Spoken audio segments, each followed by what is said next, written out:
is extremely loving, blissful. Understand? I am describing him as he is now.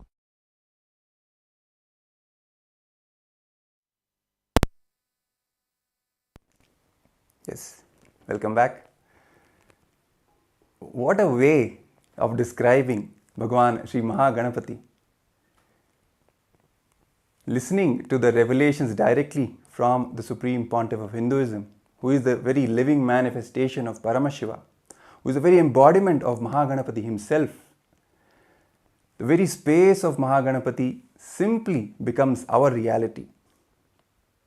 When the Supreme Pontiff of Hinduism describes in the most jovial way how in complete completion and joy and bliss Bhagavan Ganesha is, even mischievous and naughty, and at the same time most compassionate, beyond even our own scale of judging compassion. His very state of perpetual completion becomes our reality. Simply the smile starts manifesting on our face, and our whole space just shifts. And as we are getting ready to receive the Supreme Pontiff of Hinduism in the live Darshan today, on the special occasion of Ganesha Chathurthi, it's also important to mention that Kailasas from all over the world, all the global temples, the spiritual embassies of Kailasa are celebrating Ganesh Chathurthi. In fact, this whole Ganesha Chathurthi Brahmotsavam, it has been such a joyful celebration with so many auspicious rituals, celebrations, homas, abhishekams that were offered all over the world in various temples. For example, even yesterday in Kailasa in Ohio, very major 2 homas were held on this special occasion of Ganesh Chathurthi. One Ayudha Modaka Ganapati Moolamantra Homa and Abhishekam was also offered to Bhagavan Maha Ganapathi. Devotees from all across the whole area surrounding these kshetras, powerful spiritual centers that these temples are, which are personally installed and energized by the Supreme Pontiff of Hinduism. The devotees flocked in and took part in these rituals, these celebrations, making deities of Ganesha with their own hands and offering food to the deity. In fact, even in Kailasa in Los Angeles, Ganapati even received the offerings of the devotees in a grand power manifestation session where the devotees offered milk to Ganapati and he actually drank that milk. That is what the Supreme Pontiff of Hinduism is saying again and again, even in the clips that we have just seen. Ganapati is real, Ganesha is real. It's not just an idea, it's not just a representation, philosophical representation. He is a living being. Always joyful, always blissful, ready to bless us with the best gifts. There's also a very small story from the life of the Supreme Pontiff of Hinduism. When he says when he was a young boy, as we have just said, every year he used to celebrate Ganesh Chaturthi. He used to make Ganesha deities to pray, to worship Ganesha on his own. He used to make clay deities of Ganesha. So one day what happened is one of his neighbors, one of the neighbor grandmothers, she made a statement that, why are you wasting time with the clay deities? Just buy from the market and worship. So immediately, the young Supreme Pontiff of Hinduism rushes to Arunagiri Yogeshwara, Paramashivam himself, who happened in the life of the Supreme Pontiff of Hinduism as his own guru. So he rushes to him and explains what happened, what the lady had said. And Arunagiri Yogeshwara makes this one statement. He says that life is not just all about money. It is your ability to do, the possibility of you to visualize and hold that visualization and then manifest into reality. That is what is the real value. If we just buy the Ganesha deity and just offer puja for that, let's say half an hour, our hands making that visualization into reality, that whole time period we will be in samadhi, bhava samadhi of Maha Ganapathi, constant remembrance of him. There is no match between the fruits of that with just buying a deity from the market and worshipping. So as a remembrance of the same act, all the devotees who are taking part in this whole grand celebration of Ganesha Chathurthi from all over the world, all the Kailasas from all over the world, they are taking part in this celebration by making their own Ganesha deities and then making the offerings to that deity. So that ultimately it is the inner space where Ganapati has to manifest, and from that inner space the outer manifestation will begin. And for that inner manifestation to happen, this simple exercise of making your own deity, clay deity or a sandal paste deity, whatever, turmeric, anything, and then offering to that deity, it holds a completely different value. And the Supreme Pontiff of Hinduism has shared from his own life how Arunagiri Yogeshwara himself initiated him into this powerful truth. And we will be projecting the pictures of these celebrations from Kailasas all over the world, the global temples, especially Kailasa in Ohio, Kailasa in Los Angeles, showing you how the grand celebrations have been taking place with the Maha Abhishekam, with the Homas, with the devotees feeding the Ganesha, making the Ganesha with their own hands, feeding, offering the food, having the prasadam, reinstating that simple attachment to Maha Ganapathi in their own lives. And as we started this whole show today by remembering the truth that the Supreme Pontiff of Hinduism has shared, that Ganesha is real, he is not just an idea. He is not just a representation of some philosophical truth of intelligence or this or that. No, all those are just poisonous ideas which are meant to destroy our simple connection, simple bhakti with our deities, our chosen Ishtadevatas. And also remembering from the powerful story when the Supreme Pontiff of Hinduism himself fed Maha Ganapathi when he was just at the age of 3, a young boy. The whole experience as it went, initially he had the intention that all these things that he did, but ultimately none of that worked. Finally he got a click from the life of the sage Nambiyanar Nambi, how he did ultimate tyaga, and then from that space he approached Maha Ganapathi. That click is what changed the entire space of the Supreme Pontiff of Hinduism, the young Supreme Pontiff of Hinduism at that time. His whole state of logic and the wrong logic, the tarka and kutarka, it went beyond both of them into vitarka state, where you have simple connection. There is no logic, and at the same time there is no wrong logic itself. Logic would be, yes, I am offering, I am devoted, Ganesha should eat. Wrong logic should be threatening, for example, what happened. He went through both of these, and then beyond, the connection strengthens and we get initiated into the bhava samadhi of that deity.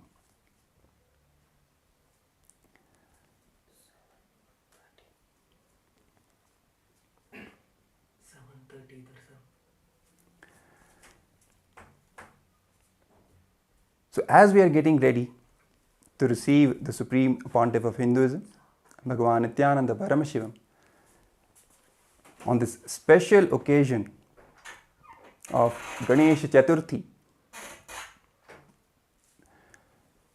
we are announcing to all the viewers who are watching us that the darshan will happen at 7:30 Eastern Time, that is 5 AM Indian Standard Time. So let's get ready to receive the Supreme Pontiff of Hinduism.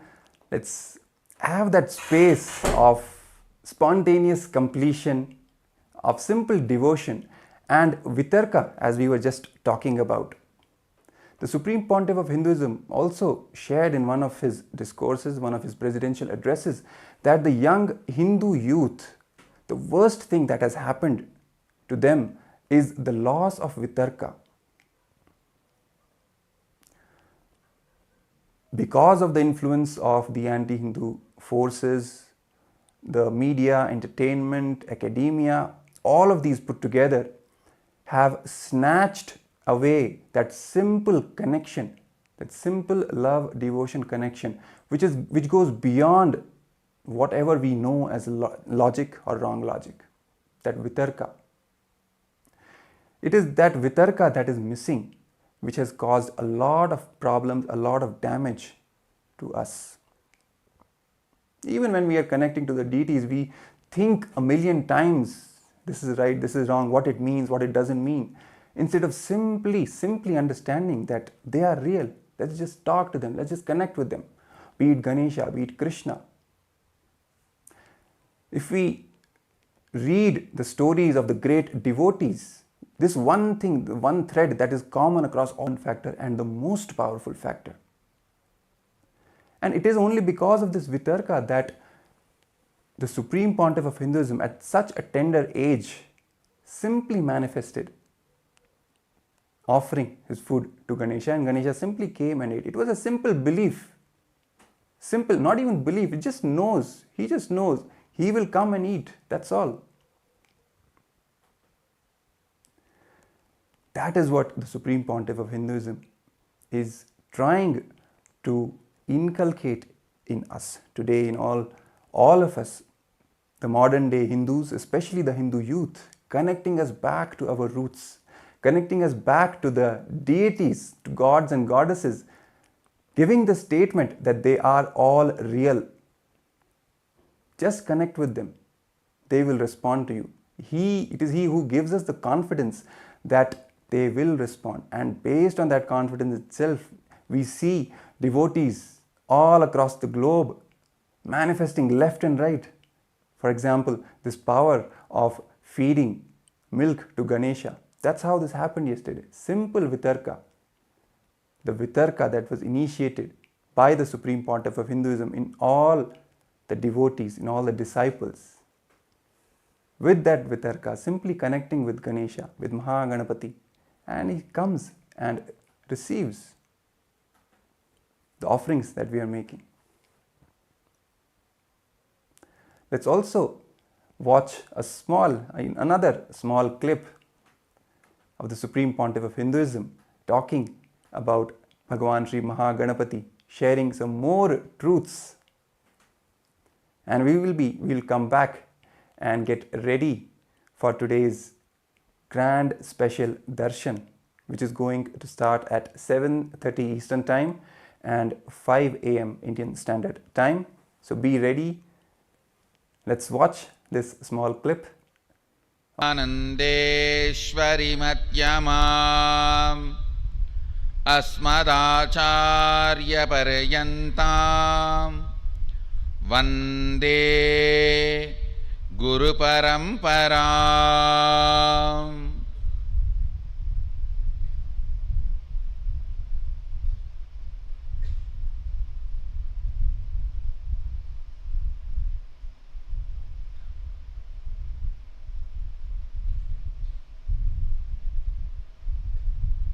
And today, Tirnyana Sambandar.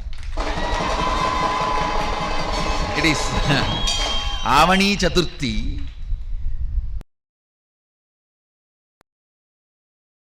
Also appeared the auspicious day of Ganesha's appearance.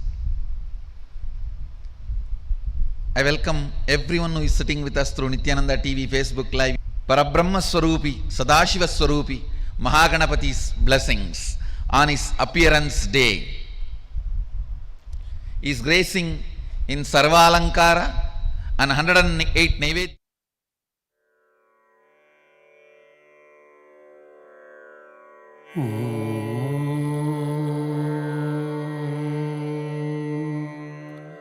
Gam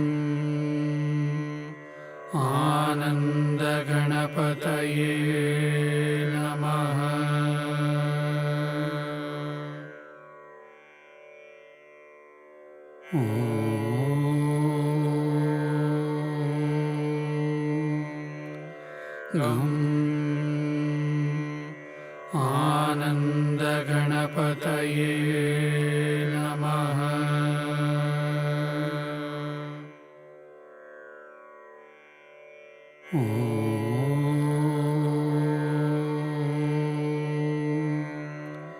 गं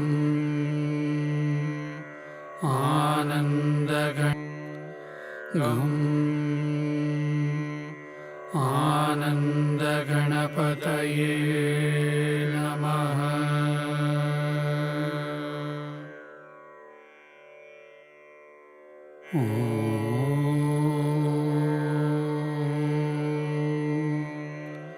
गं आनन्दगणपतये नमः।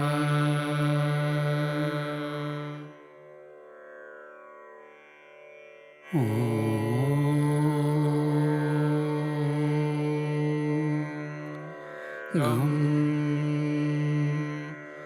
आनन्दगणपतये। In the Bangalore Adinam.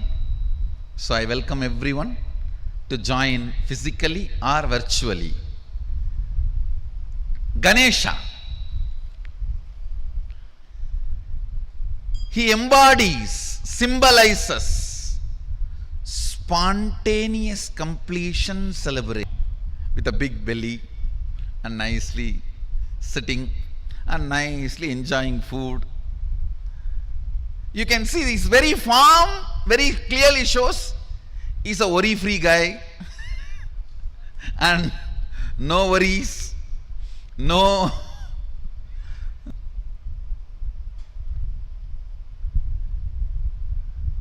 his very way he appeared, the way he happened, if you see the whole story, very casually Devi just puts her muscle memory, the mixture of haldi and I don't know what do you call in English, the aravanam in Tamil they say, the leaf you make as a paste and decorate on your mehendi, they call it. The haldi which she applied on her body and the mehendi, she just pulled both of it out with her muscle memory and makes Ganapathi and breathes life into it, and the child is playing around outside. She says, I'm going for a bath, just be here. Then Sadashiva walks in. Some of the stupid interpretations say Sadashiva did not recognize his own son. How can it be? Who recognized the whole universe? How can it be? No. He knows he need to add his part into him.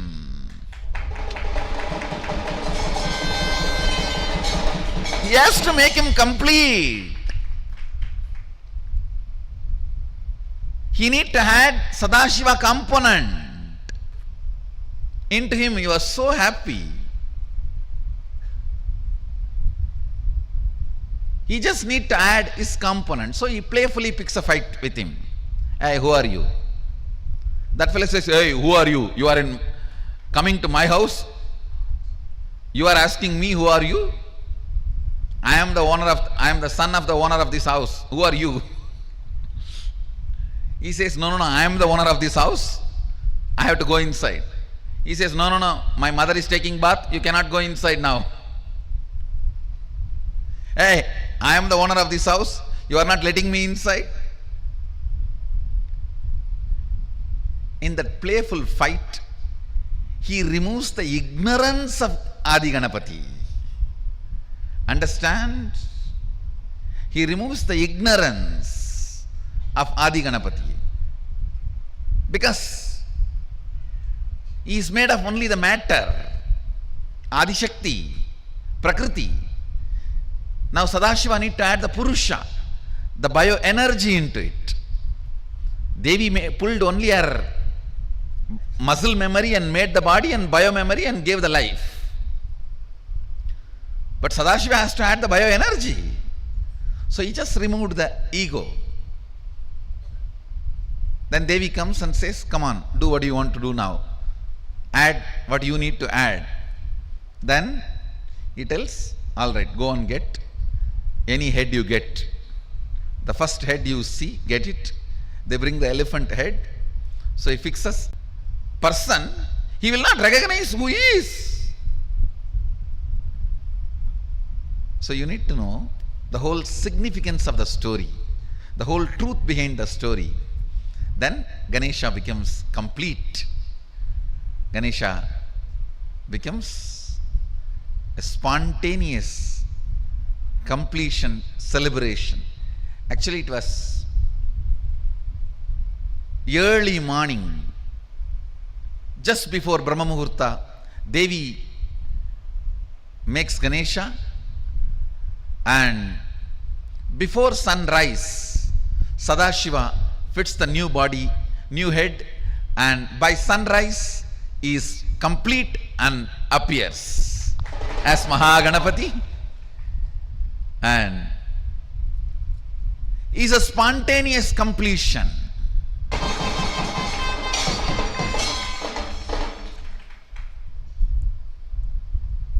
Is the embodiment, symbol of spontaneous completion celebration. Today, let's invoke His grace, let's invoke Him and bring spontaneous completion into all our incompletions. Let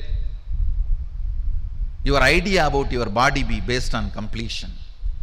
Let your idea about your mind be based on completion. Let your idea about your wealth be based on completion. Let your idea about your health be based on completion. Let your idea about your beauties be based on completion.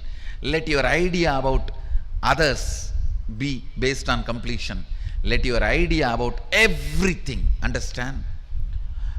Weakest, easily pleased, easy to approach, easily pleased is Asudosha. That is why you can approach him in any way. Nithyananda? Yes.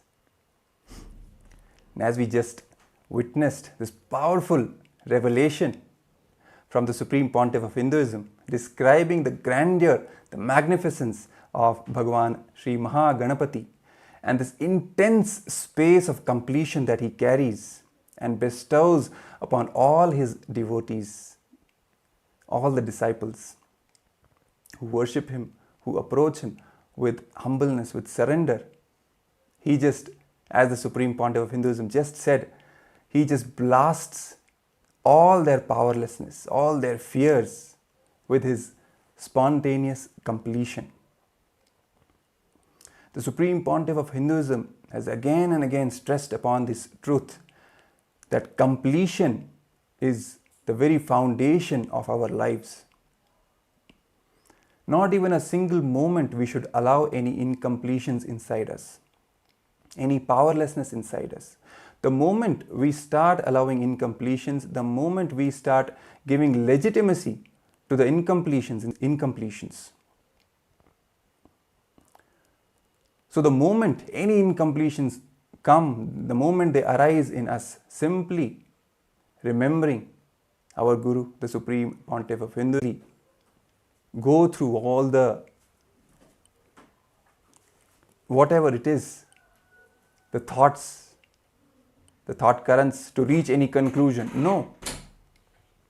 Simply, a simple decision to complete induces that space of completion. When we just realize that all the incompletions are not even real in the first place, they are just delusion made up by our mind. So we don't even have to fight them, just ignore them. It makes them completely redundant. And we come back to the space of spontaneous completion. As even we were talking about earlier, Maha Ganapathi's form, when he holds the Pasha and Ankusha in his two hands, Ankusha is the power of unclutching.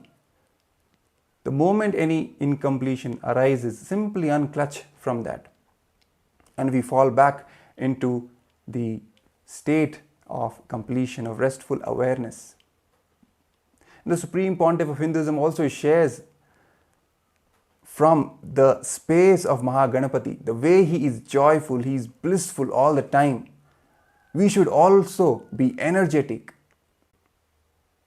From his own life, he shares the story of when he organized the Ganesh Chathurthi festival for the first time. That's how the whole journey began, along with his content as well. All the different dimensions of life he touched, he completely involved in, without having any ideas that this is what I am good at, this is what I am not good at. All these ideas are just completely bogus, as the Supreme Pontiff of Hinduism says again and again. And even in KAILASA's Nithyananda Gurukul, this is one practice which forms the very foundation of the life of the kids, of the Gurukul kids.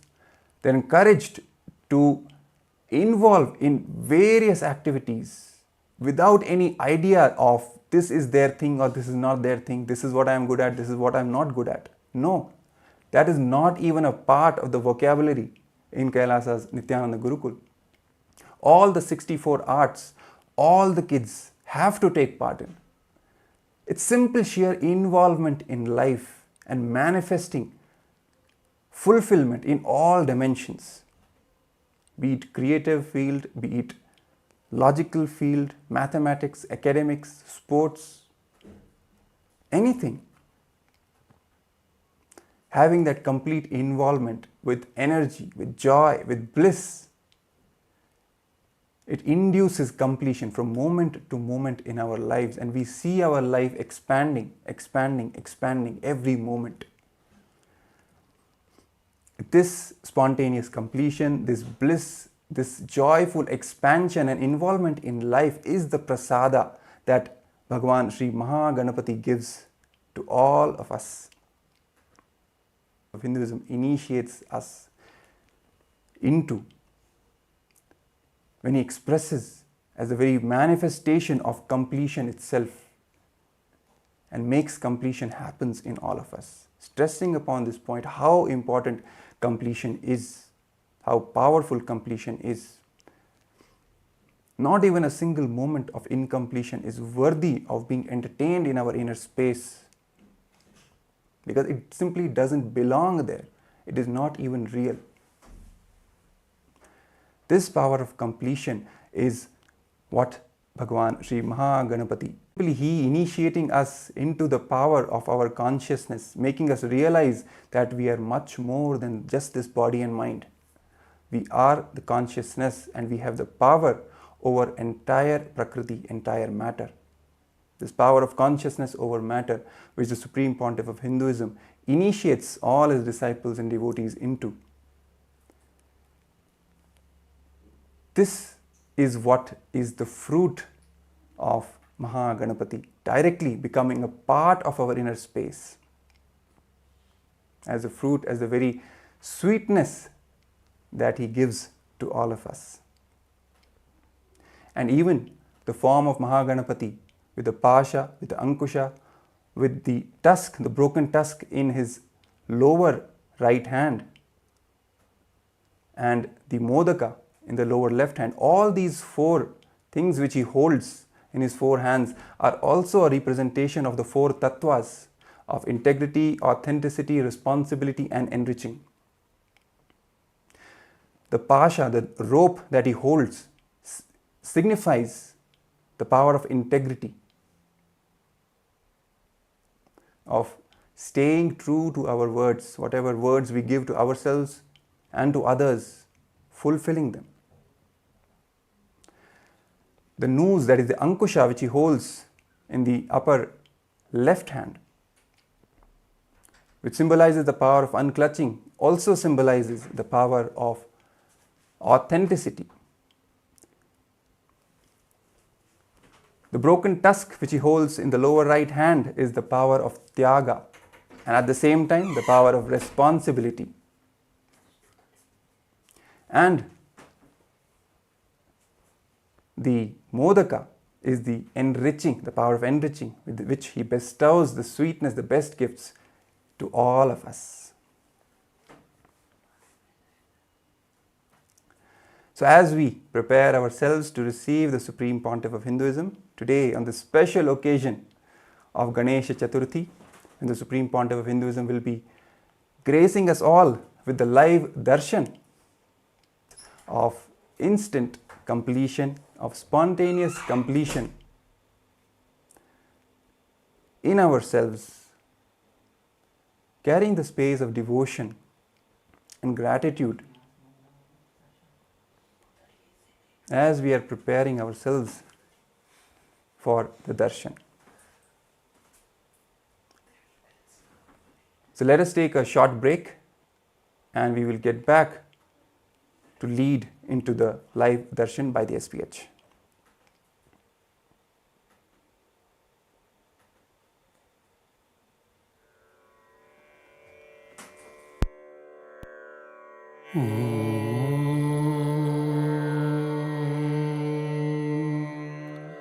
गं आनन्दगणपतये नमः।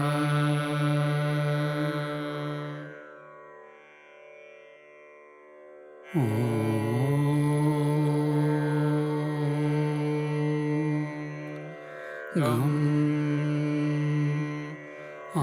आनन्दगणपतये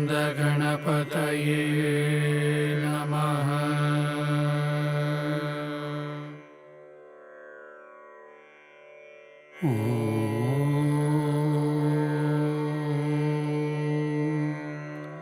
गं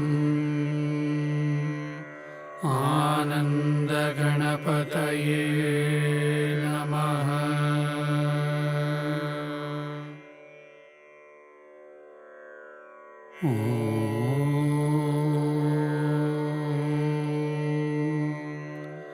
गं आनन्दगणपतये नमः। नमः।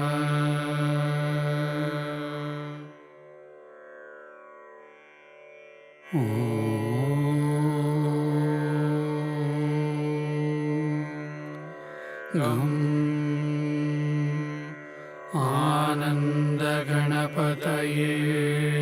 नमः।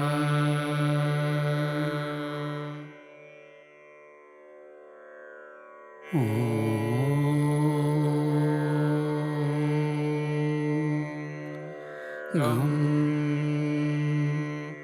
आनन्दगणपतये नमः।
with your eyes closed is meditation.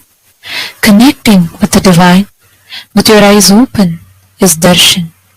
Come, let us all now move from meditation to darshan. Slowly, very slowly, please open your eyes.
गजाननं गणेशचरणं परमपावनं नित्यानन्दं गजाननं नित्यस्मरणं परमपावनं नित्यानन्दं गजाननं नित्यस्मरणं परमपावनं नित्यानन्दं गजाननं सद्गुरुशरणं परमपावनं नित्यानन्दं गजाननं सद्गुरुशरणं परमपावनं नित्यानन्दं गजाननं भवभयहरणं परमपावनं नित्यानन्दं गजाननं भवभयहरणं परमपावनं नित्यानन्दं गजाननं गणेशचरणं परमपावनं नित्यानन्दं गजाननं गणेशचरणं परमपावनं नित्यानन्दं गजाननं नित्यस्मरणं परमपावनं नित्यानन्दं गजाननं नित्यस्मरणं परमपावनं नित्यानन्दं गजाननं नित्यानन्दं गजाननम्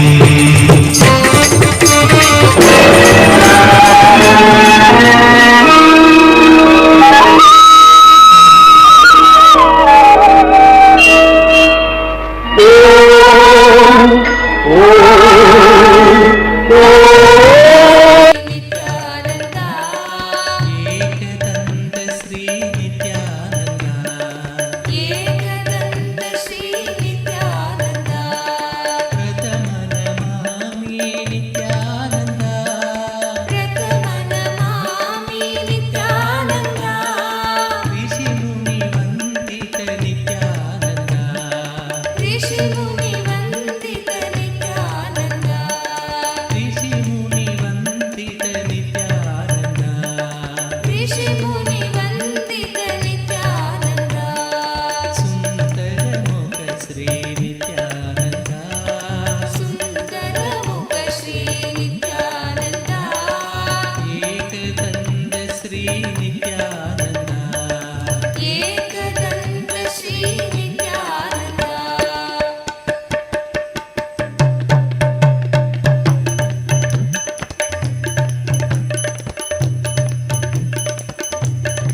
ಗಜಮುಗ ಗಜಮುಗ Gajanana ಗಜಮುಗ ಗಜಮುಗ Gajanana ಗಜಮುಗ ಗಜಮುಗ Gajanana ಗಜಮುಗ ಗಜಮುಗ Gajanana Gauri Nandana Nithyananda Gauri Nandana Nithyananda Gauri Nandana Nithyananda Gauri Nandana Nithyananda ಗಿರಿಜಾನಂದನ Nithyananda ಗಿರಿಜಾನಂದನ Nithyananda ಗಿರಿಜಾನಂದನ Nithyananda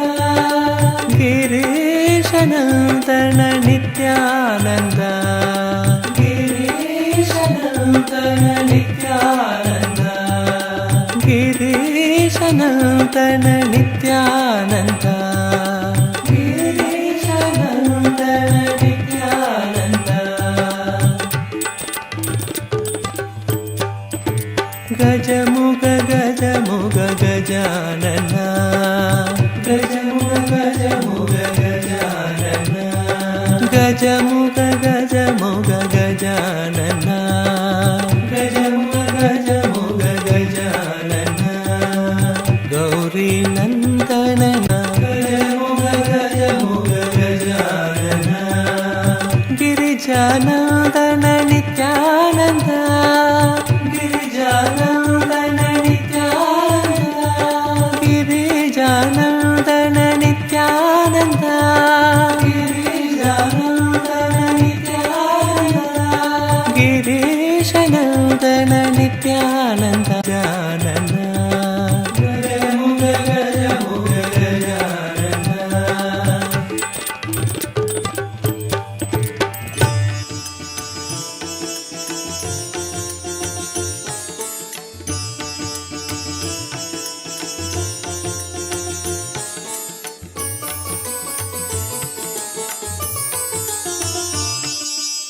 Nithyananda hey Nithyananda Nithyananda hey Nithyananda Gauri ತನಯ Gajanana Gauri ತನಯ Gajanana Gauri ತನಯ Gajanana Nithyananda hey Nithyananda Nithyananda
गजाननं परमपावनं नित्यानन्दं गजाननं नित्यस्मरणं परमपावनं नित्यानन्दं गजाननं नित्यस्मरणं परमपावनं नित्यानन्दं गजाननं गणेशचरणं परमपावनं नित्यानन्दं गजाननं गणेशचरणं परमपावनं नित्यानन्दं गजाननं नित्यस्मरणं परमपावनं नित्यानन्दं गजाननं नित्यस्मरणजाननं सद्गुरुशरणं परमपावनं नित्यानन्दं गजाननं भवभयहरणं परमपावनं नित्यानन्दं गजाननं भवभयहरणं परमपावनं नित्यानन्दं गजाननम्. And also on this occasion of Ganesha Chathurthi, where the Ganesha Chathurthi Tithi has officially started and began, we're having the darshan of the Nija avatar of Paramashivam manifesting, gracing all of us. As each of us sit here receiving the darshan today and the special initiations, we'd like to take a few minutes to walk you all through the different platforms through which you can ask your boons, prayers, blessings, requests, all of them directly to Swamiji. The first one being YouTube. You all can head to KAILASA's SPH Nithyananda, the official YouTube channel, and please subscribe to the channel. Go to the live stream in that channel. You can post all your prayers, all the blessings requests as a comment under the comment section. Next, please head to kailasa.org and scroll down and you'll be prompted with a WhatsApp icon. Click on it, join the WhatsApp community, and through your WhatsApp, you can directly post your prayers, boon requests. With any questions that you would like to request, any subject that you would like to request Swamiji to reveal further on, please use the hashtag #AskTheAvatar and you can post all your prayers and requests there. The next is Instagram. Please head to Kailasa's SPH Nithyananda Instagram handle, the official Instagram handle of Swamiji. Please make sure to click the follow button if you have not done so that you don't miss out on any of the latest updates and the photos of the Supreme Pontiff of Hinduism. Click on the profile picture. You'll be led to a live stream, and right under the live stream, you'll be seeing the live chat icon. Click on it, post your prayers, boon requests directly as a comment so that you can receive the blessings from Swamiji. The next being Facebook. All of you can head to Kailasa's SPH JGM Nithyananda Paramashivam, the official Facebook page. Don't forget to like and follow, and you will receive all the latest news, events and updates from Kailasa on the Facebook page.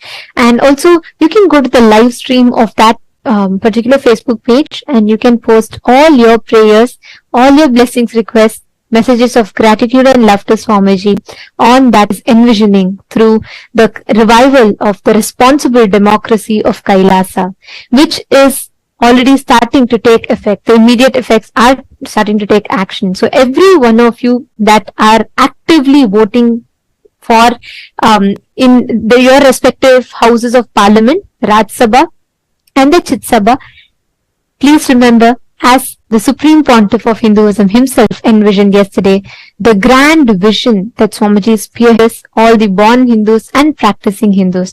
Take a few minutes of your time spent in becoming part of this everyday voting. By doing so, you are being part of one of the most important aspects of one of the most important revival of the responsible democracy. It's so beautifully Swamiji mentioned yesterday. Kailasa is completely apolitical, and nothing is done, nothing is chosen based on any kind of politics, but chosen based on responsibility that each of us show. Each of us, you might be from any part of the world. Right now, we literally have those 2 billion Hindus, the born, living and practicing Hindus from across the world. Through this responsible democracy system, where each one of us are empowered with the right knowledge, and based on the responsibility that we show, we are made as a part of the core government of Kailasa, where, as we all know, Swamiji had revealed to us how Hinduism has the most ancient democracy system, which is called as the responsible democracy that was conducted as Anubhava Mantapa. And Swamiji is reviving this exact thing so that all of us are first enriched with the right knowledge, empowered with the powerful cognitions, and through the empowerment and the powerful cognitions Swamiji is giving us, making all of us responsible so that we all take the responsibility for Hinduism and be part of this grand revival of Kailasa that Swamiji has been doing for all of us, not just for Hindus, but for humanity at large. Today we learned a very important subject. We learned about the 11 genders. Gender identity has become a huge crisis that the modern day is currently facing. There are many gender-related issues and women empowerment-related issues that the world is facing. And at this point in time, when the world is diversified in its opinions on gender, and ultimately each group having a divided stance on this, and there's a lot of discussions and world through the revival of 11 genders. Swamiji revealed one of the most unique and important principle of Hinduism, where every being is revered. The essence of every being is revered as consciousness, irrespective of the choice of gender that they choose to express, that they choose to carry forward with. And today, so many of you had also posted how you feel that this knowledge is too precious and has to be taken to the world, and how it is going to help resolve some of the most important modern day issues. So, keeping this in mind, this is going to be the voting topic for today. And just a reminder for everyone, all those who want to be a part of this grand revival of Kailasa and be a part of this governing body of Kailasa, yesterday Swamiji had told how Swamiji has already started choosing people, where it is the Rajya Sabha voting, which is open to all the Hindus across the world, be it born Hindus or practicing and living Hindus. It is open for everyone, including the SJP Kartas, Yajamans, and Sarvanya Pitadishwas, like everyone. This is open for all. And the Chit Sabha members is an exclusive voting opportunity which is open and available only for the Chit Sabha participants. So, I-phone votes. And please cast your vote. The question is, how important is it to promote awareness within the society regarding the existence of 11 genders and initiating dialogues on this topic? Do you believe that this, and how important do you feel it is for this to reach to the world? Please take a few minutes, and I request all of you to go ahead and cast your vote. The options are, indeed, I firmly believe that spreading awareness on this subject is of utmost importance. Third, I hold the view that such awareness may not significantly impact the society. Take a few minutes and please tweet the choice you voted for on Twitter, and please tag Swamiji's official Twitter handle at Sri Nithyananda and use the hashtags #Kailasa Parliament, members of the Chit Sabha House of Parliament. Each of us as Kailashans, we've all experienced the profound and distinctive gender equal policies that takes place in all the governing policies of Kailasas as envisioned by the Supreme Pontiff of Hinduism himself.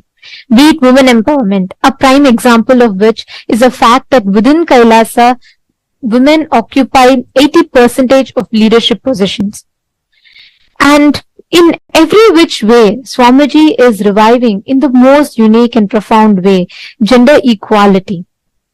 And furthermore, Kailasa stands as the only nation that has recognized and honors the existence of 11 unique genders, celebrating the essence of each individual as consciousness. It is only and raise awareness and ignite meaningful discussions in global forums.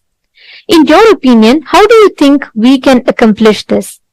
And as we are reading it out, you all can check it out on your respective chats. All the Sarvajñapita Yajamans and Kartas, please do check it in your respective chats. And the link has already been posted there. We request you all to head there and please take a few minutes to cast your vote. The options are: Option A, by participating in international events and forums, which helps you in actively engaging and where we can effectively represent the sacred revival of Kailasa and its progressive gender policies on a global stage. Option B is spreading awareness on social media, which is utilizing the power of social media. We can easily disseminate the information and promote awareness about our inclusive policies, reaching a broader audience. Option 3 is encouraging inclusive conversations in independent private events. That is another approach, which is to foster inclusive conversations on these topics within the independent events, and these discussions can create a ripple effect of awareness and understanding. And option 4 is if you believe that grand vision that Swamiji himself revealed yesterday. Each of you, by taking a few minutes and casting your vote, please understand you are securing your future in one of the most inclusive, progressive governments, which is Kailasa, the Hindu nation. And each of us are becoming an active part of this revival of responsible democracy. So we encourage all the Sarvajñapita Yajamans, Kartas, all of you to take out a few minutes and please cast your vote.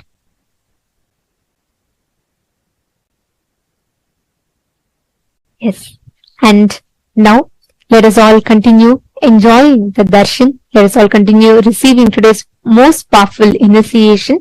We request all the viewers, participants, every one of you to post your prayers, messages of gratitude to Swamiji on all of the social media platforms that we mentioned. And you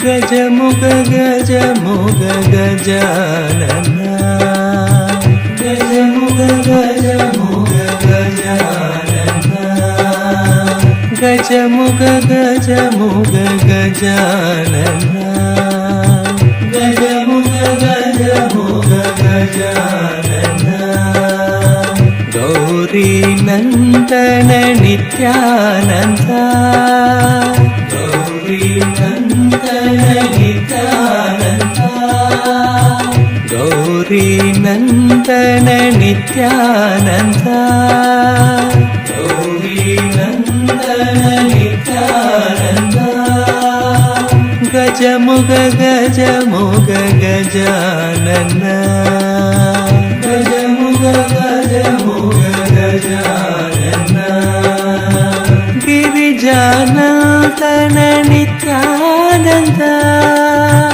Girijanandana Nithyananda Girijanandana Nithyananda Girijanandana Nithyananda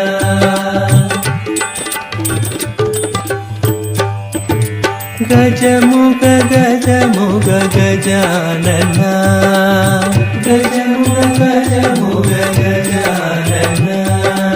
गजमुख गजमुख Gajanana गजमुख गजमुख Gajanana Gauri Nandan Nityananda Gauri Nandan Nityananda Gauri Nandan Nityananda Gauri Nandan Nityananda गजमुख गजमुख Gajanana गजमुख गजमुख Gajanana Girijanandan Nityananda Girijanandan Nityananda Girijanandan Nityananda Kailasa welcomes you to the grand celebrations of Ganesha Chathurthi. Kailasas around the world are celebrating with the deities of Maha Ganapathi and the Supreme Pontiff of Hinduism, Bhagavan Nithyananda Paramashivam. On this auspicious day, in the divine presence of our beloved Swamiji, let us now offer our devotion and worship at the divine lotus feet of Maha Ganapathi and the Supreme Pontiff of Hinduism.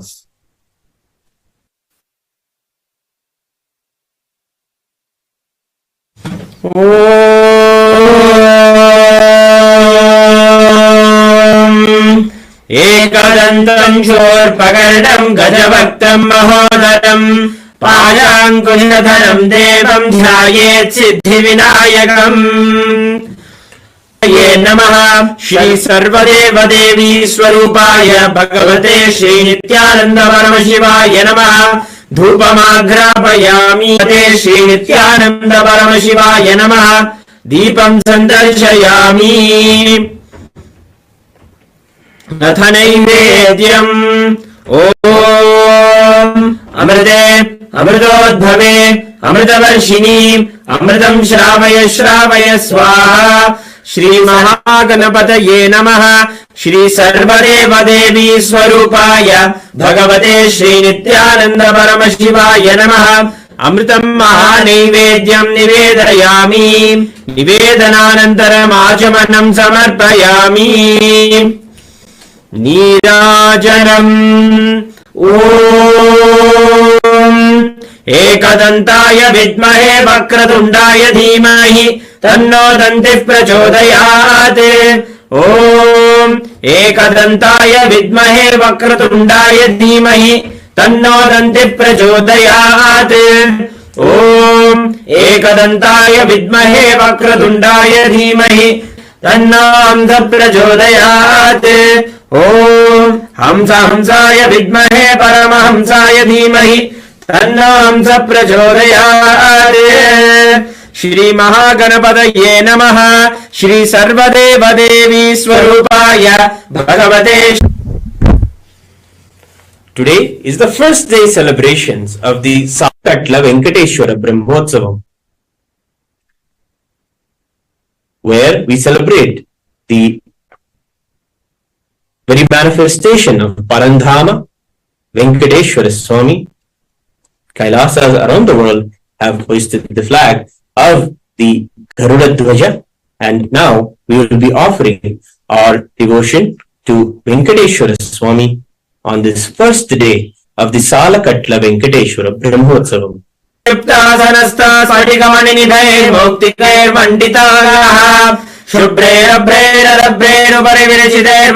शुभ्रैरभ्रैरभ्रैरुपरिविरचितैर्मुक्तपीयूषवर्षैः आनन्दीनः पुनीयादरिनलिनगदा शङ्खपाणिर्मुकुन्दः भूपादौ यस्य नाभिर्विरशिरचन्द्रसूर्यौ च नेत्रे कर्णावासा शिरोद्योर्मुखमभिदहनो यस्य वासेयमब्धिः अन्तस्थं यस्य विश्वं सुरनरकळघो भोगिगन्धर्वदैत्यैः चित्रं ब्रह्म श्री श्रीनिवास परब्रह्मणे नमः सर्वदेव देवी स्वरूपाय भगवते श्री नित्यानंद परमशिवाय नमः धूपमाघ्रापयामि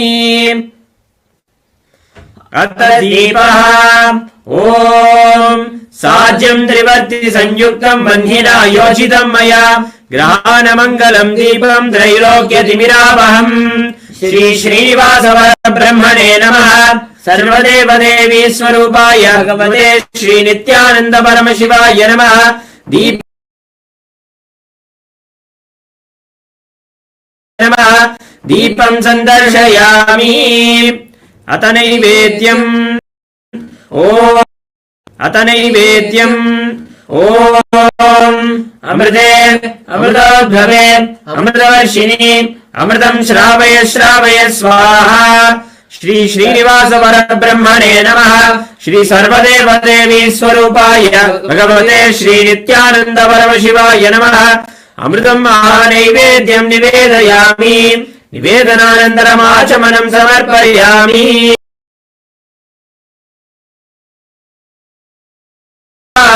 मंगलम् श्रियकान्ताय कल्याणनिधये निधयेऽर्थिनाम् श्रीवेङ्कटनिवासाय श्रीनिवासाय मङ्गलम् कर्पूरगौरम् करुणावतारम् संसारसारम् भुजगेन्द्रहारम् सदा वसन्तम् हृदयारविन्दे भवं भवानी सहितं नमामि भवं भवानी सहितं नमामि भवं भवानी सारयामि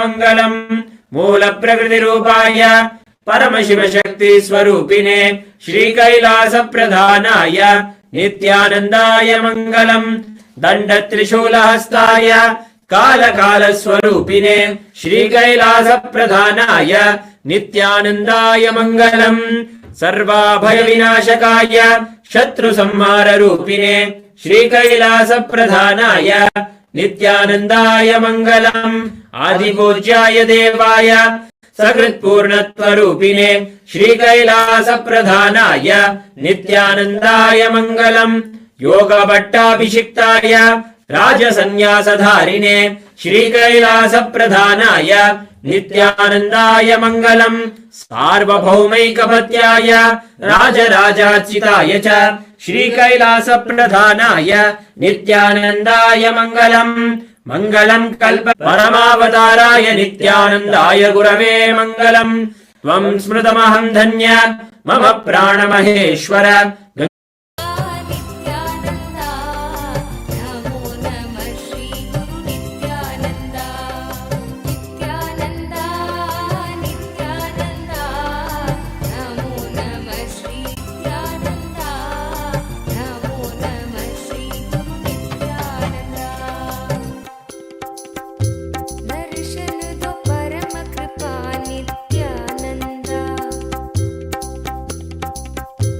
तव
शरणं परमहंस नित्यानन्द सद्गुरु शरणं परमहंस नित्यानन्द सद्गुरु सुवर्ण पद्मिनी तटान्त दिव्यहर्म्यवासिने श्रीणया विहारिणे फनान्धरेन्द्रधारिणे सदा नित्यानन्दाय ते नित्यानन्दाय शम्भवे अपर्ण शरणं परमहंस नित्यानन्द सद्गुरु शरणं परमहंस नित्यानन्द सद्गुरु शरणं परमसुधांशु खण्डमौलये पतङ्गजासु हृत्कृपीठयो नितम्भवे भुजङ्गराजकुण्डलाय पुण्यशालि बन्धवे सदा नित्यानन्दाय ते नित्यानन्दाय शम्भवे शरणं Paramhans Nityanand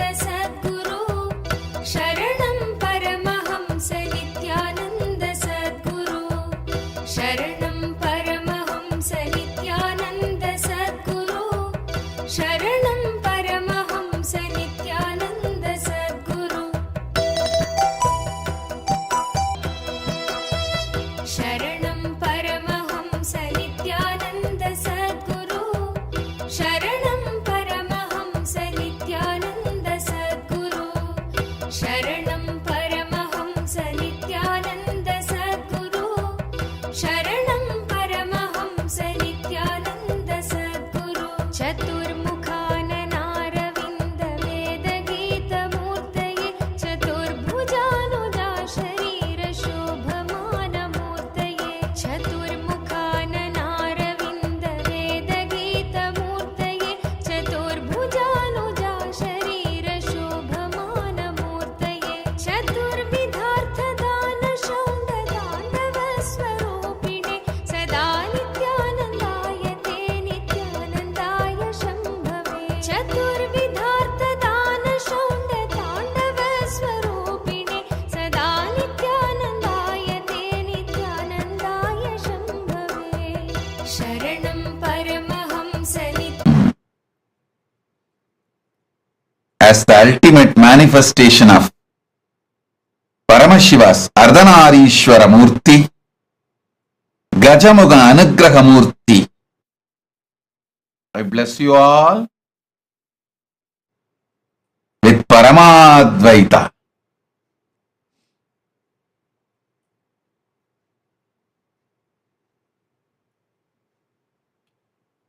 Ganapathi showers his grace on all of you.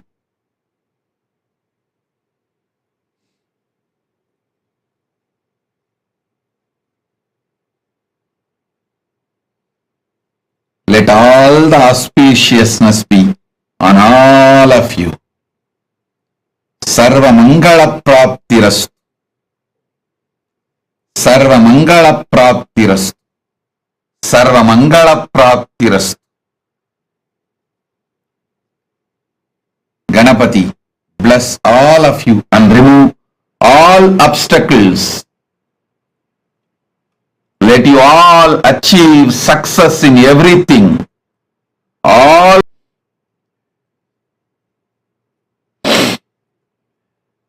I initiate all of you into the awakening of your Kundalini Shakti and ultimate gender Ardhanarishwara. Now I'll install the 720 sacred sounds, mantras into your system to flush out all toxins and give you the experience of Divya Sarira infusing Paramashiva's DNA. I'll energize, mirror, and all the other alchemy products you have, turmeric, kumkum, sandal, all the alchemy products and aushadas, and Krishtasila. Sit now. I'll transmit Paramashiva.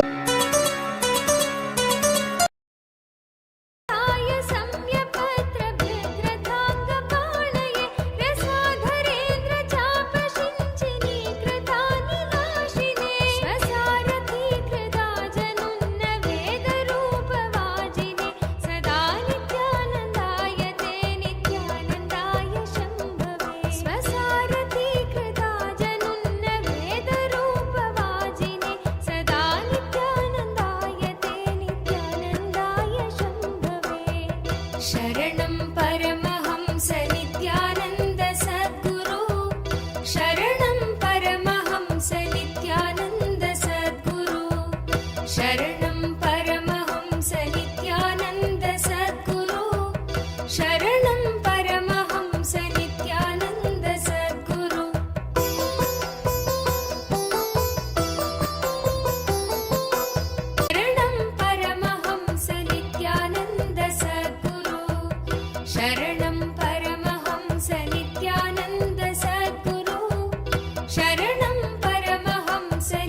शरणं परमहंस नित्यानन्द सद्गुरु शरणं परमहंस नित्यानन्द सद्गुरु शरणं परमहंस नित्यानन्द सद्गुरु शरणं परमहंस नित्यानन्द सद्गुरु मण्डलस्फुरत्प्रभाजितामृताक्षमे मृगण्डु सोनु रक्षणावधूत दण्डपाणये सुगण्डमण्डलस्फुरत्प्रभाजितामृताक्षमे अखण्ड भोग सम्पदर्थि लोकभावितात्मने सदा नित्यानन्दाय ते नित्यानन्दाय शम्भवे अखण्ड भोग सम्पदर्थि लोकभावितात्मने सदा नित्यानन्दाय ते नित्यानन्दाय शम्भवे शरणं परमहंस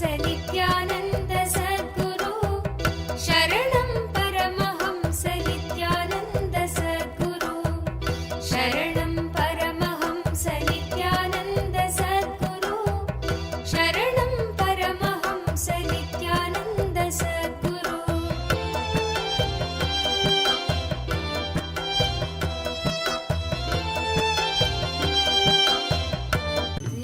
देवदेवोत्तम दीनसंरक्षक देवादिदेवा नित्यानन्दा देवादिदेवा नित्यानन्दा देवादिदेवा नित्यानन्दा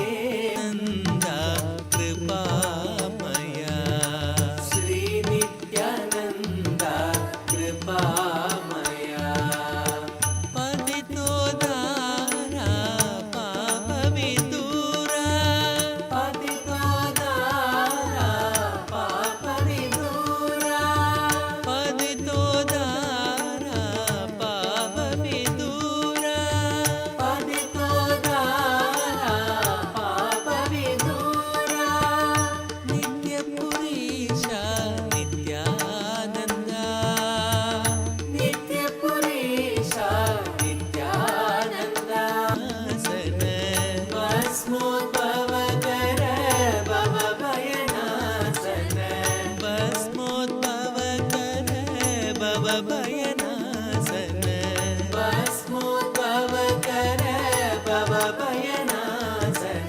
श्री नित्यानन्दा कृपामया श्री नित्यानन्दा कृपामया देवदेवोत्तम दीनसंरक्षक देवदेवोत्तम दीनसंरक्षक देवदेवोत्तम दीनसंरक्षक देवदेवोत्तम दीनसंरक्षक देवदेवोत्तम दीनसंरक्षक देवदेवोत्तम दीनसंरक्षक देवादिदेवा नित्यानन्दा देवादिदेवा नित्यानन्दा देवादिदेवा नित्यानन्दा देवादिदेवा नित्यानन्दा श्री नित्यानन्दा कृपामया श्री नित्यानन्दा कृपामया श्री नित्यानन्दा कृपामया श्री नित्यानन्दा कृपामया पतितो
देवदेवोत्तम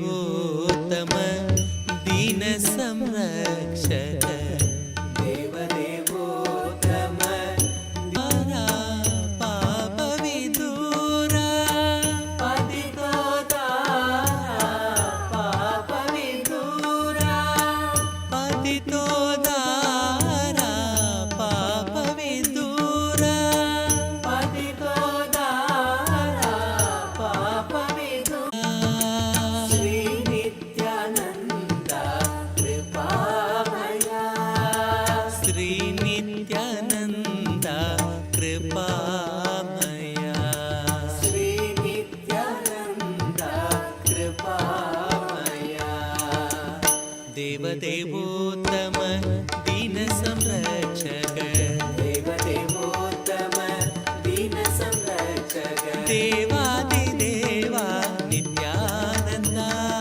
देवादिदेवा नित्यानंदा श्री नित्यानंद कृपामया श्री नित्यानंद कृपामया पतितो दारा पाप विदूरा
नित्यानन्द प्रणव स्वरूप नित्यानन्द सच्चिदानन्द नित्यानन्द सच्चिदानन्द नित्यानन्द निरञ्जना नित्यानन्द निरञ्जना पाहि पाहि नित्यानन्द पाहि पाहि नित्यानन्द प्रणव स्वरूप नित्यानन्द प्रणव स्वरूप नित्यानन्द सूक्ष्म नेत्र नित्यानन्द सूक्ष्म नेत्र नित्यानन्द सूक्ष्म नेत्र नित्यानन्द सूक्ष्म नेत्र नित्यानन्द आनन्द करुणा नित्यानन्द आनन्द करुणा नित्यानन्द पाहि पाहि नित्यानन्द पाहि पाहि नित्यानन्द प्रणव स्वरूप नित्यानन्द प्रणव स्वरूप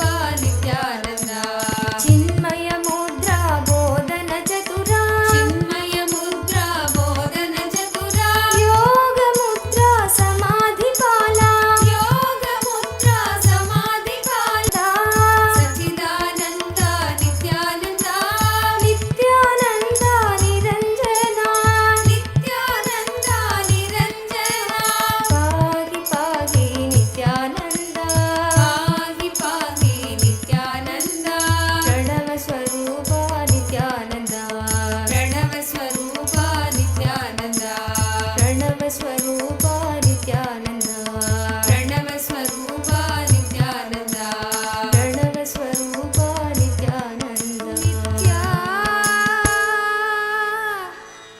नित्यायन भारते नित्यायन भारते ನರಜನ್ಮ ಬಂದಾಗ ನಾಲಿಗೆ ಇರುವಾಗ ನಿತ್ಯಾಯನ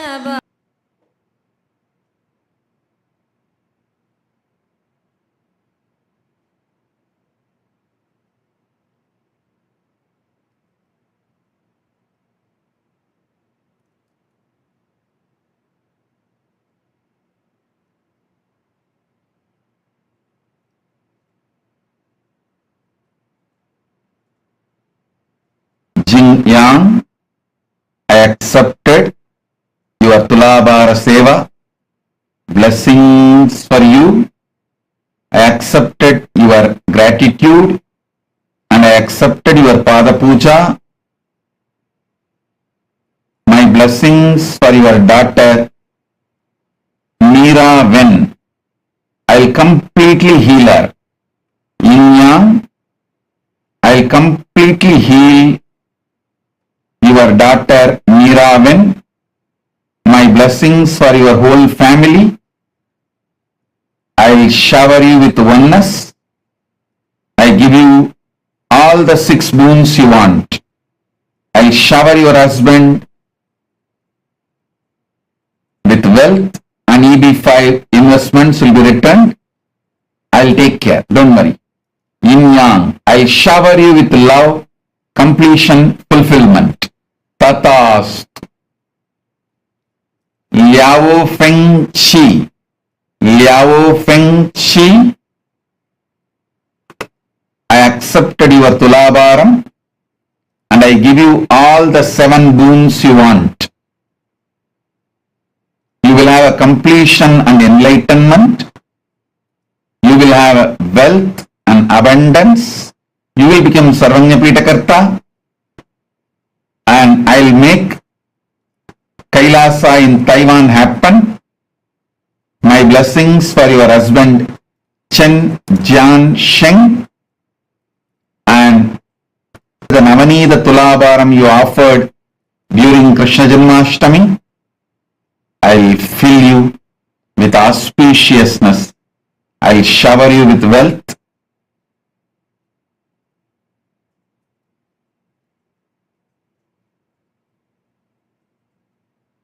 I'll remove your ego.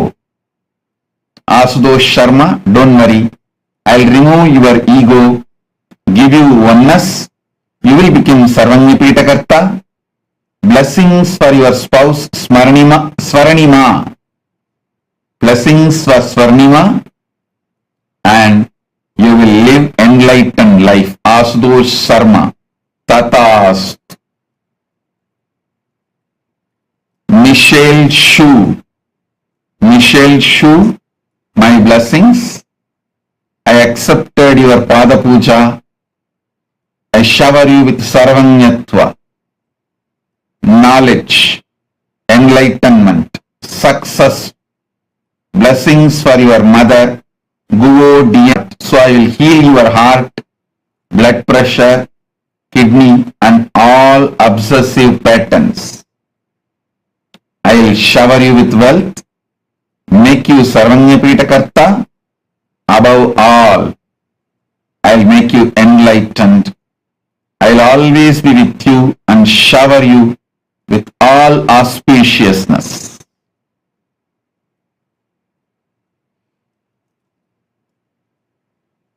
All those who offered today Pratyaksha Pada Puja and Tulabhara Seva, Rajita Tulabhara Seva, I accepted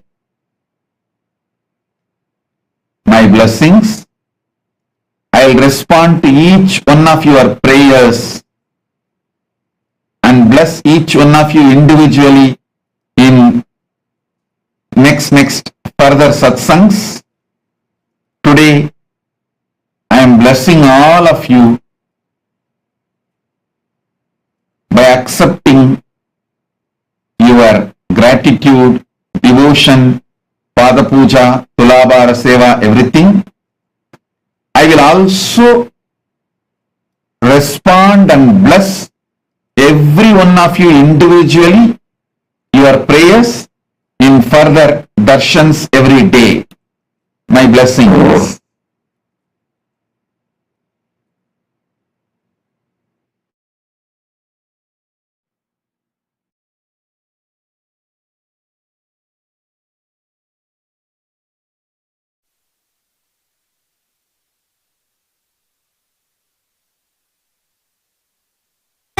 ஏலமலர் குழலாள் ஒரு பாகம் அமர்ந்தருணி கோலமலர் பொழில் சூழ் கொடிமாட செங்குன்றூர் மல்கும் நீலனன் மாமிடற்றான்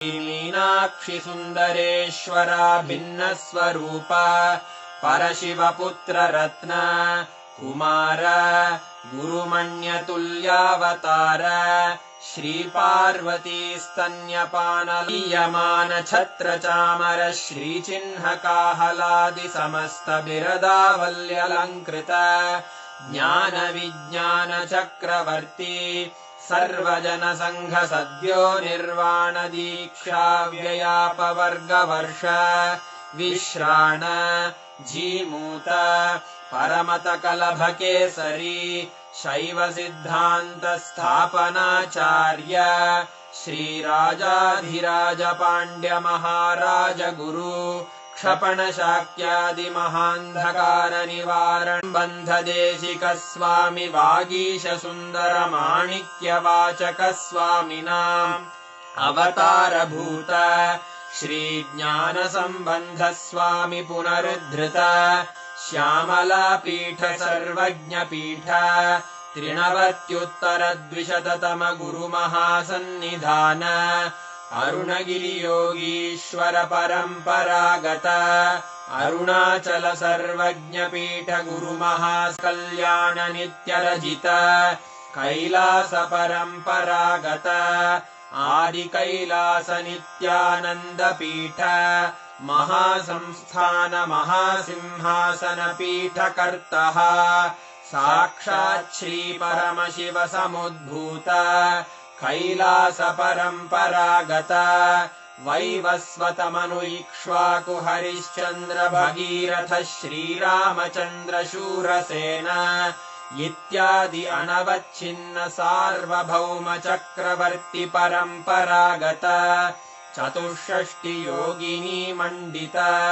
चतुष्षष्टिसम्प्रदायप्रवर्तक मनुधर्मशासन सूर्यवंशप्राप्त सर्वज्ञपीठसुराङ्गिसाम्राज्यमूर्धाभिषिक्तचूडामणे साक्षात् श्रीपरमशिवसमुद्भूत कपिलमहागुरुपुनरुद्धृत महानिर्वाणिपीठ अष्टोत्तरसहस्र श्रीमहामण्डलेश गुरुपरम्परा प्राप्त अटलपीठ अष्टोत्तरसहस्र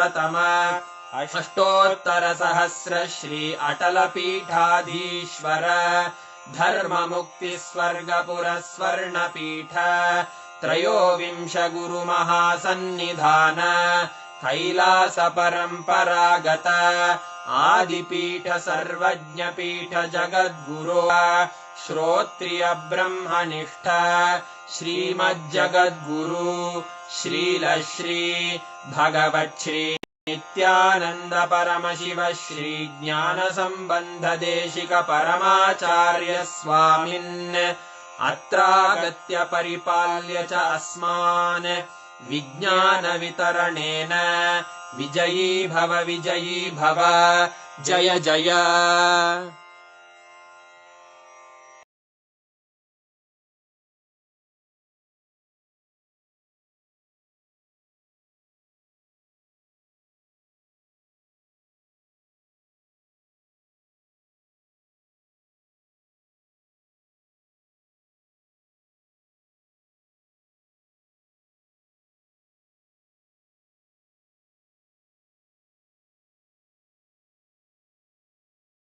Beautiful darshan, Sarva Mangala, and we've all been showered all aspects of life.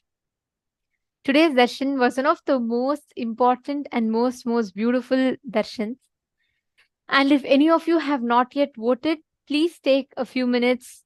Please head to events.kailasa.org/Hindu-votes, and please remember to cast your vote.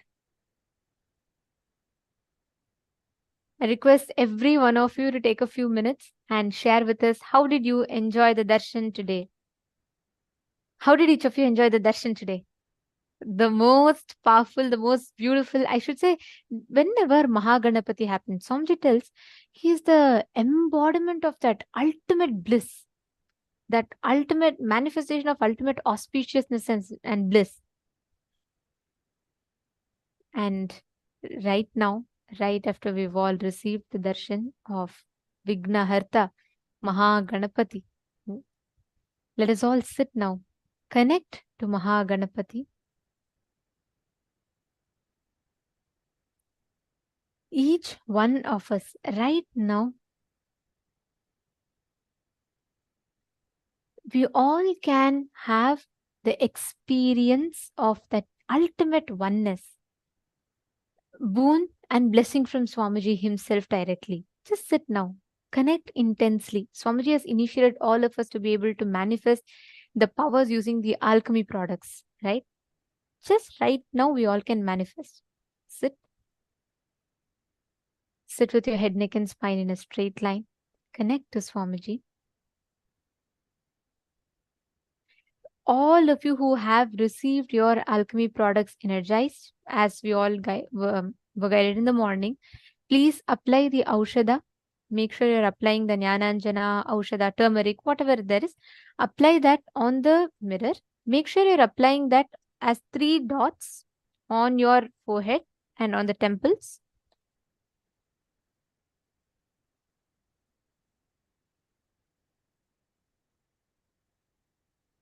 Yes. Now understand that mirror will act as literally like a transmitter, which means like how, with what clarity you will be able to see on your phone screen or your laptop screen. With that same clarity, if not even more, you will be able to see on the mirror. The mirror has a unique ability to receive and hold energy and transmit the energy. So what is going to be happening now is that right after you receive the energy, right after you receive the initiation, when you apply the Aushadha, the whole mirror literally gets energized. And you will see the answers to all the questions that you have on the mirror. It's very simple. All you need to do is connect to Swamiji and just sit from that space of oneness. You will be able to start seeing clearly on the mirror. Understanding? Shall we all start? Please sit straight. Sit with your head, neck, and spine in a straight line.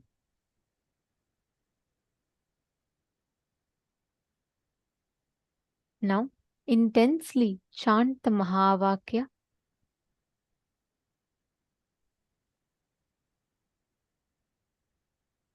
Any place that you want. Let's say you want to see Arunachaleshwara temple, or let's say you want to see any place. You want to see where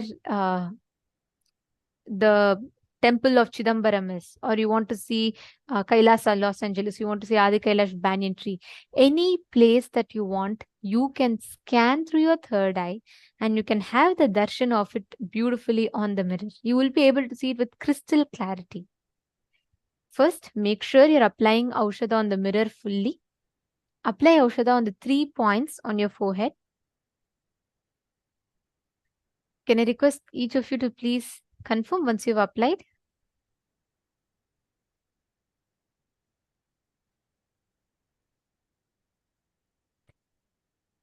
Like you're able to see it clearly. The same clarity you will see it on the mirror, ma.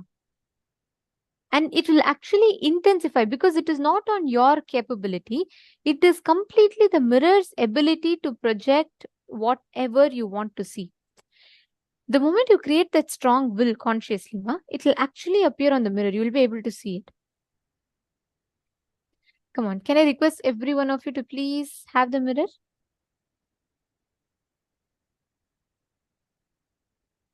Now, consciously will for any place that you want to appear. It can be anything.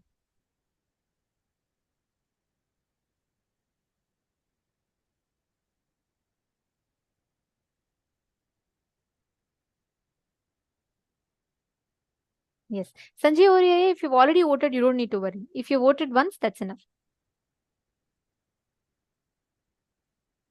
For today, like every day, once if you vote, that is enough. Every day we have a unique voting. So each day you have to vote for that day's voting. And if you have not been, let's say you missed yesterday's voting, so each voting is open for next 7 days. So you can go back and you can vote in whichever places you have not yet voted. Please go there and you can cast your vote.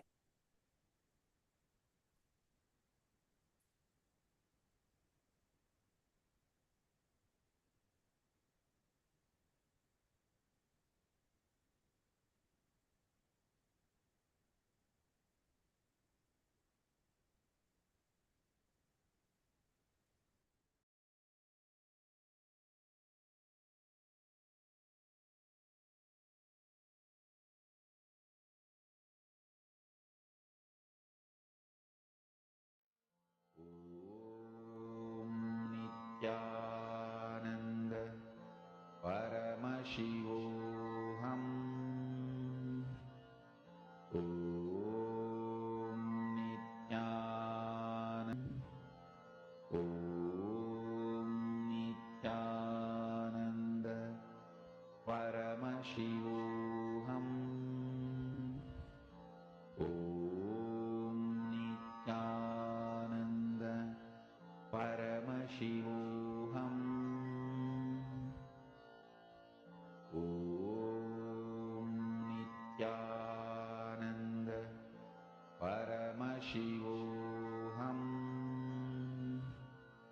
Om Nithyananda Paramashivam